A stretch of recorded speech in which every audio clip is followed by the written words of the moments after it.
Hello friend, welcome to my YouTube channel. तो आज हम गांव का घर से ऑब्जेक्टिव प्रश्न देखने वाले हैं जो आपका ट्वेल्थ हिंदी का ये आपका अंतिम चैप्टर है। यानी आपका जो हमने गदखंड कंप्लीट करवा दिया हुआ है, आज हम आपका पदखंड भी कंप्लीट हो जाएगा। यानी गांव का घर जो आपका अंतिम चैप्टर है और उसी से ऑब्जेक्टिव प्रश्न देख रहे हैं। आपका जो चैप्टर छूटा होगा उसके लिए प्लेलिस्ट बनाए हैं जिसका लिंक आपको डिस्क्रिप्शन में मिल जाएगा। आप वहाँ से जाकर देख सकते हैं जो चैप्टर आपका छूटा हुआ है। तो आज हम गाँव का घर जो आपका चैप्टर है, जो कविता है, उसी से हम ऑब्जेक्टिव प्रश्न को देखने वाले हैं। तो चलिए हम देखना स्टार्ट करते हैं।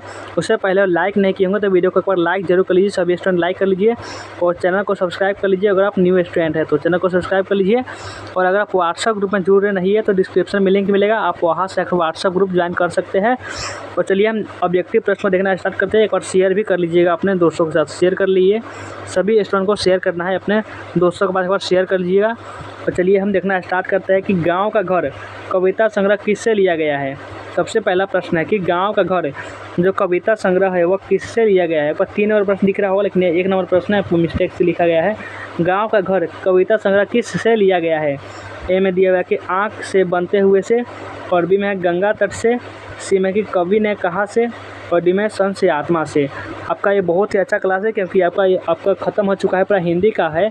पूरा हिंदी का ऑब्जेक्टिव प्रश्न करवा दिए हुए। आपका जो जितना चैप्टर है 13 चैप्टर आपका गदखंड में है और 13 आपका पदखंड में, समझ के आपका 26 चैप्टर हम कंप्लीट करवा दिए हुए ऑब्जेक्टिव प्रश्न से। आपका यही से आपका 50 नंबर क्लियर हो जाएगा। समझ लीजिए इतना कि गाँव का घर कविता संग्रह किससे लिया गया है। सभी ऑब्जेक्टिव प्रश्न करवा दिए हुए। आपका लास्ट ही चैप्टर है गाँव का घर कविता संग्रह किससे लिया गया है, तो लिया गया है सन से आत्मा से। याद कर करना है, यहाँ से प्रश्न पूछे जाएंगे कि सन से आत्मा से कहाँ से लिया गया है, गांव का घर जो है कहाँ से लिया गया है, आपका ये पूछा जाता है। तो इसको आप याद कर लीजिएगा। और चलिए हम चलते हैं अगला प्रश्न पर। अगला प्रश्न है 4 नंबर प्रश्न में कि ज्ञानेंद्र पति का जन्म कहाँ हुआ था। ज्ञानेंद्र पति का जन्म कहाँ हुआ था। ए में है उत्तर प्रदेश में, और बी में है राजस्थान में, सी में झारखंड में, और डी में हरियाणा में। ज्ञानेंद्र पति का जन्म कहाँ हुआ था, तो बताइए ज्ञानेंद्र पति का जन्म कहाँ हुआ था। तो ज्ञानेंद्र पति का जन्म आपका झारखंड में हुआ था, गोड्डा झारखंड। आपको याद करके रखना है। ऑप्शन नंबर सी हो जाएगा इसका राइट आंसर। और सभी स्टूडेंट कमेंट नहीं करते हैं, कुछ ना कुछ कमेंट आपको करके ही जाना है ताकि हमको लगे कि आप क्लास किए हैं। तो 5 नंबर में प्रश्न जो है कि क्या है, 5 नंबर प्रश्न को ध्यान से पढ़िए। ज्ञानेंद्र पति का काव्य नाटक है। ज्ञानेंद्र पति का काव्य नाटक है, कौन हो जाएगा। ए में है पढ़ते पढ़ते, बी में भिनसर, सी में गंगा तट, और डी में कि एक चक्रा नगरी। ज्ञानेंद्र पति का काव्य जो नाटक है तो वह कौन हो जाएगा, तो वो हो जाएगा आपका एक चक्रा नगरी। इसका हो जाएगा right answer. Option number D हो जाएगा इसका राइट आंसर। इसको आप याद करते हुए चलना है। तो चलिए हम अगला प्रश्न पर चलते हैं। अगला प्रश्न जो आपका ये 7 नंबर में 6 नंबर प्रश्न है कि ज्ञानेंद्र पति सरकारी सेवा में क्या थे। ज्ञानेंद्र पति सरकारी सेवा में क्या थे, ये आपका इंपॉर्टेंट प्रश्न है। ये इसी प्रकार का प्रश्न आपके एग्जाम में भी पूछा जाता है कि ज्ञानेंद्र पति सरकारी सेवा में क्या थे। ए में कारा अधीक्षक, बी में दंडाधिकारी, सी में अभियंता, और डी में चिकित्सक। ज्ञानेंद्र पति सरकारी सेवा में क्या थे, तो ज्ञानेंद्र पति सरकारी सेवा में क्या थे, सरकारी सेवा में कारा अधीक्षक थे। कारा अधीक्षक सरकारी सेवा में थे वे, जो आपका ऑप्शन नंबर ए हो जाएगा इसका राइट आंसर। और चलिए चलते हैं अगला प्रश्न पर। आपका अगला प्रश्न जो है 7 नंबर प्रश्न में क्या है, चलिए इसको भी पढ़ते हैं। ज्ञानेंद्र पति का जन्म कब हुआ था। अब आता है क्वेश्चन कि ज्ञानेंद्र पति का जन्म कब हुआ था।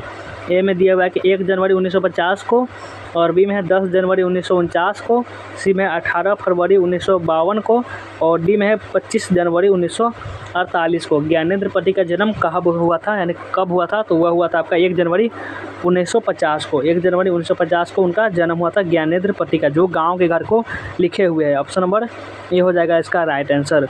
और शेयर जरूर करिए, सभी स्टूडेंट को शेयर करना है। आप लोग शेयर नहीं करते हैं, एक बार शेयर भी कर लीजिए। हम आपके लिए इतना PDF बनाते हैं, PDF देते हैं, शेयर नहीं कर सकते। शेयर करिए, ज़बरदस्त तरीके से शेयर करना है। आपका ये 8 नंबर में प्रश्न है कि ज्ञानेंद्र पति को साहित्य अकादमी पुरस्कार किस कीर्ति पर मिला था। ज्ञानेंद्र पति को साहित्य अकादमी पुरस्कार जो होता है वह किस कीर्ति पर, कौन से वे रचना किए थे जिन पर उनको क्या मिला था, साहित्य अकादमी पुरस्कार मिला था। तो ए में दिया हुआ कि आँख हाथ बनते हुए, और बी में कि सन से आत्मा, सी में है गंगा तट और डी में है पढ़ते पढ़ते। ज्ञानेंद्र को साहित्य अकादमी पुरस्कार किस कृति पर मिला था? तो किस कृति पर? वो मिला था आपको संस्यात्मा पर। संस्यात्मा पर साहित्य अकादमी पुरस्कार मिला था। आपको याद करके रखना है। इसी प्रकार का प्रश्न आपके एग्जाम में रहेगा। हो सकता है कि यही प्रश्न आपके एग्जाम में भी दे दें। तो चलिए हम अगला प्रश्न पर चलते हैं। अगला प्रश्न जो आपका 9 नंबर प्रश्न है कि गाँव का घर कविता का रचयिता कौन हो जाएंगे? हमने बताया था कि ये कौन है? ज्ञानेंद्र। गाँव का घर कविता के रचयिता ज्ञानेंद्र, जो आपका ऑप्शन नंबर सी में दिख रहा है। तो हम और ऑप्शन क्यों देखें? जब आपका राइट आंसर मिल जाएगा तो और ऑप्शन पर नहीं देखना है कि क्या दिया हुआ है। आपको सीधे सीधे आंसर लगाना है और बढ़ना है अगला प्रश्न पर। अगला प्रश्न 10 नंबर में है। 10 नंबर में प्रश्न है कि ज्ञानेंद्र को सन 2006 में किसके लिए साहित्य अकादमी पुरस्कार मिला था? ज्ञानेंद्र को 2006 में किसके लिए साहित्य अकादमी पुरस्कार मिला था? अभी भी बताए थे। तो ए में दिया हुआ है गंगा तट, बी में भिनसार, सी में आँख हाथ बनते हुए और डी में है संस्यात्मा। ज्ञानेंद्र को सन 2006 में किसके लिए साहित्य अकादमी पुरस्कार मिला था? तो वह मिला था उनको किसके लिए? आँख हाथ बनते हुए के लिए। आँख हाथ बनते हुए के लिए आपका ऑप्शन नंबर सी हो जाएगा इसका राइट आंसर। और चलिए बढ़ते हैं अगला प्रश्न पर। आपका अगला जो प्रश्न है, अगला प्रश्न 11 नंबर में है। 11 नंबर में जो प्रश्न है कि जिन बुलवा से गांव के घर की रीढ़ झुरझुराती है, किस कवि की रचना है? कि जिन बुलवा से गांव के घर की जो रीढ़ है वह झुरझुराती है, किस कवि की रचना है? ए में दिया है जयशंकर प्रसाद, बी में ज्ञानेंद्र, सी में अशोक वाजपेयी और डी में शमशेर बहादुर सिंह। कि जिन बुलवा से गांव के घर की रीढ़ झुरझुराती है, किस कवि की रचना है? तो किसकी रचना है? ये ज्ञानेंद्र की ही रचना है। आपका ऑप्शन नंबर बी हो जाएगा इसका राइट आंसर। इसको आप याद करके रखना है। तो चलिए बढ़ते हैं अगला प्रश्न पर।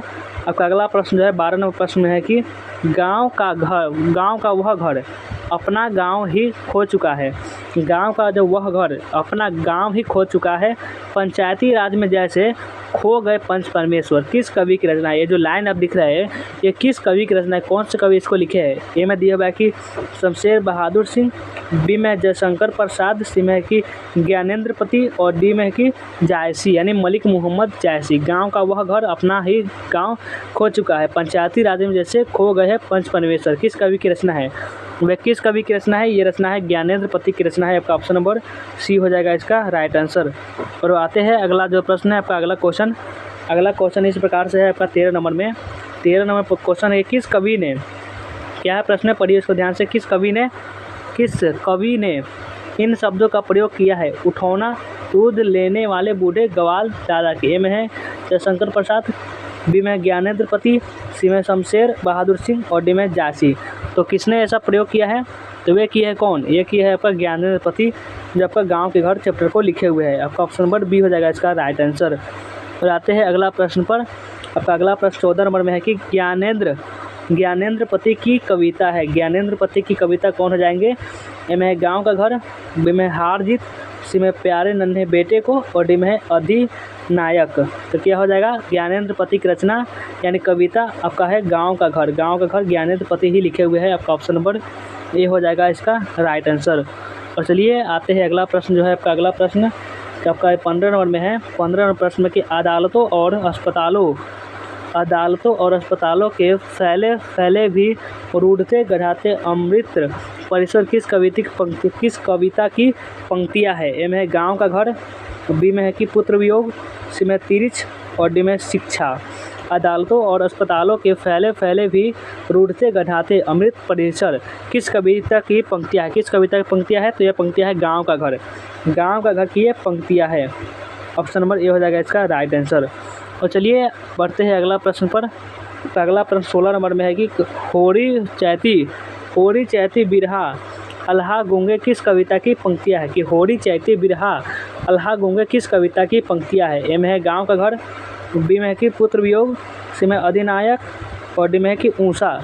तो होरी चैती बिरहा ये वाला कौन सी कविता की पंक्तियाँ हैं? तो ये गाँव का घर का ही हो जाएगा इसका राइट आंसर। ऑप्शन नंबर ये हो जाएगा इसका राइट आंसर। इस सबको आप याद करते हुए चलना है। यह अंतिम चैप्टर है और एक बार शेयर जरूर करेंगे, एक बार शेयर भी कर लेंगे वीडियो को। तो चलते हैं आपका जो अगला प्रश्न है 17 नंबर में। 17 नंबर में जो प्रश्न है कि जबकि चकाचौंध रोशनी में मदमस्त ऑर्केस्ट्रा बज रहा है, कवि बहुत दूर किस कविता की पंक्ति है? जबकि चकाचौंध रोशनी, बहुत चकाचौंध रोशनी है, उसमें मदमस्त ऑर्केस्ट्रा बज रहा है, वो कहीं दूर, बहुत दूर से। किस कविता की पंक्ति है? ए में है गाँव का घर, बी में है सूर का पद यानी सूरदास के पद, सी में है नावादास के पद और डी में है ऊषा। 17 नंबर प्रश्न का राइट आंसर बताइए कमेंट में। आपका हो जाएगा गाँव का घर, इसका हो जाएगा right answer option number A में आपको दिख रहा है।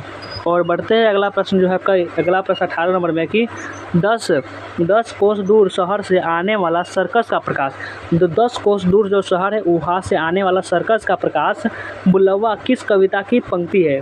ए में है गाँव का घर, बी में ऊषा, सी में पुत्र वियोग और डी में तुमुल कोलाहल कलम है। 10 कोस दूर शहर से आने वाला सर्कस का प्रकाश बुलवा किस कविता की पंक्ति है? तो किस कविता की है? गाँव का घर कविता की यह पंक्ति है, गाँव का घर, जिसको ज्ञानेंद्र पति लिखे हुए हैं। आपको तो याद हो ही चुका होगा, इतना क्वेश्चन आपको करवा रहे हैं। और चलिए अगला प्रश्न पर जाते हैं। अगला प्रश्न का 19 नंबर में है। 19 नंबर में जो प्रश्न है कि दूध डूबे अंगूठे के छाप किनके हैं? दूध में जो डूबे अंगूठे के जो छाप हैं वह किनके हैं? ए में है दादी के, बी में माँ के, सी में बूढ़े गवाल दादा के और डी में इनमें से किसी के नहीं। तो ये किनके हैं? ये आपका बूढ़े गवाल दादा के। आपका ऑप्शन नंबर सी हो जाएगा इसका राइट आंसर। पर जितना भी ऑब्जेक्टिव प्रश्न बनेगा सभी आप करवा देंगे आपको इस वीडियो में। तो 20 नंबर में प्रश्न है कि टीवी किसके दहेज में आया था? बताइए, जो टीवी था, टीवी किसके दहेज में आया था? ए में है कि कलुआ, बी में बिटौआ, सी में हरिया और डी में बिंदा। टीवी किसके दहेज में आया था? टीवी आया था बिटौआ के। ऑप्शन नंबर बी हो जाएगा इसका राइट आंसर। और चलिए आते हैं अगला प्रश्न पर। तो अगला जो प्रश्न है, अगला प्रश्न आपका इस प्रकार से 21 नंबर प्रश्न है कि पंचायती राज में क्या खो गया है? पंचायती राज में क्या खो गया है? ए में है ईमान, बी में है न्याय, सी में पंच परमेश्वर और डी में है भाईचारा। बताइए पंचायती राज में क्या खो गया है? आप लोग इसको आंसर जानते होंगे, एक बार कमेंट में लिख देंगे। और पंचायती राज में क्या खो गया है बताइए कमेंट में। और लाइक नहीं किए होंगे तो लाइक जरूर कर लेंगे और न्यू स्टूडेंट चैनल को सब्सक्राइब। तो चलिए अगला प्रश्न पर चलते हैं। इसका जवाब आपको कमेंट में देना है कि पंचायती राज में क्या खो गया है। आपका अगला जो प्रश्न है, अगला प्रश्न का 22 नंबर में कि कवि के बचपन में भाल पर क्या लगा था? कवि के बचपन में जो भाल पर क्या लगा था? ए में चंदन, बी में टीली कुकुम, सी में दूध तिलक और डी में कि गौरीवन तिलक। कवि के बचपन में भाल पर क्या लगा था? तो वह लगा था क्या? वह लगा था दूध तिलक। आपका ऑप्शन नंबर सी हो जाएगा इसका राइट आंसर। तो चलिए आते हैं अगला प्रश्न पर। आपका अगला जो प्रश्न है आपका 23 नंबर प्रश्न है कि ज्ञानेंद्र पति ने प्रथम बार MA किस विषय से उत्तीर्ण किया था? किस विषय से पास किए थे? MA किए थे किस विषय से? ए में संस्कृत, बी में है फारसी, सी में भूगोल और डी में है अंग्रेजी। किस विषय से वह MA किए थे ज्ञानेंद्र पति? तो वह किए थे अंग्रेजी से। बहुत सारे स्टूडेंट का लग रहा हो कि हिंदी से किए थे, लेकिन नहीं, यह अंग्रेजी से किए थे। आपका ऑप्शन नंबर डी हो जाएगा इसका राइट आंसर। तो चलिए अगला जो प्रश्न है 24 नंबर प्रश्न है कि ज्ञानेंद्र पति किस प्रशासनिक पद पर थे? ज्ञानेंद्र पति वह किस प्रशासनिक पद पर थे? ए में जिलाधिकारी, बी में पुलिस अधिकारी, सी में कारा अधिकारी और डी में कहीं नहीं। ज्ञानेंद्र पति किस प्रशासनिक पद पर थे? किस पर थे? तो वे कारा अधीक्षक के पद पर थे, जो आपके एग्जाम में पूछा जाता है। इसको आपको एग्जाम में पूछा जाता है, इसको आप याद कर लीजिएगा। ऑप्शन नंबर सी हो जाएगा इसका राइट आंसर। तो चलिए अगला प्रश्न जो है समाप्त होने वाला है और समाप्त होने वाला है कि कवि का निवास किस नगर में था? कवि का जो निवास स्थान था वह किस नगर में था? ए में प्रयाग, बी में लखनऊ, सी में वाराणसी और डी में कानपुर। कवि का निवास किस नगर में था? तो किस नगर में? तो वह था वाराणसी में कवि का निवास था। आपका ऑप्शन नंबर सी हो जाएगा। और चलिए चलते हैं अगला प्रश्न पर। अब अगला जो प्रश्न है 26 नंबर प्रश्न है कि इनमें से कौन सा ग्रंथ ज्ञानेंद्र पति का है? कौन सा ग्रंथ है जो ज्ञानेंद्र पति का है? ए में बवाल, बी में आमने सामने, सी में आँख हाथ बनते हुए और डी में परीक्षा। इनमें से कौन सा ग्रंथ ज्ञानेंद्र पति का है? तो आँख हाथ बनते हुए ज्ञानेंद्र पति की रचना है। आपका ऑप्शन नंबर सी हो जाएगा इसका राइट आंसर। तो हमने कितना क्वेश्चन बताया? हमने आपको बताया 26 प्रश्न। 26 प्रश्न में से आपसे कितना सही हुआ कमेंट में लिख दीजिएगा, कितना सही कर पाए। और आज का क्लास कैसा लगा कमेंट में ज़रूर बताना है। और लाइक नहीं किए हो तो लाइक कर लीजिएगा और सब्सक्राइब कर लीजिएगा।